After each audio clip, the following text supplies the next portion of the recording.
औज़ुबिल्लाहिमिनश्शैतानिर्रजीम बिस्मिल्लाहिर्रहमानिर्रहीम। शुरू करती हूँ अल्लाह के बबरकत नाम से जो बहुत ही मेहरबान निहायत रहम फरमाने वाला है। अस्सलामु अलैकुम वरहमतुल्लाहि वबरकातुहू। मेरे प्यारे अजीज़ बहन भाई, अल्लाह तबारक तआला से मेरी दुआ है कि अल्लाह तबारक तआला आप सबको अपने हिफ्ज़ व ईमान में रखे, आपकी ज़िंदगी में बरकत अता फरमाए।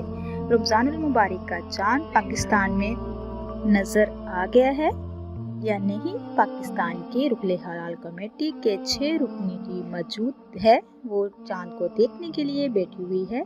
इसी के साथ साथ आपको एक ब्रेकिंग न्यूज़ देती चलूं कि रमज़ानुल मुबारक का चांद नज़र आ गया है। सऊदी अरब में पहला रोज़ा बरोज़ जुमेरात को होगा। मेरे प्यारे अजीज़ बहन भाइयों, इसी तरह पाकिस्तान में भी रुकन हलाल कमेटी की टीमें मौजूद हैं, वो देख रही हैं क्या चांद आज नज़र आएगा या नहीं। क्या ये उम्मीद तो की जा रही है कि पाकिस्तान और सऊदी अरब में इकट्ठा रोज़ा होगा या नहीं।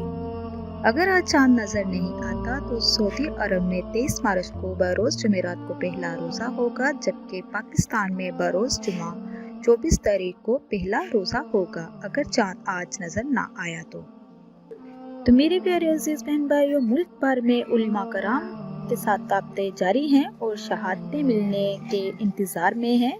तो देखते हैं कि क्या पाकिस्तान में चांद नज़र आता है कि नहीं। ये थी आज की वीडियो जो मैंने अब तक शेयर की है।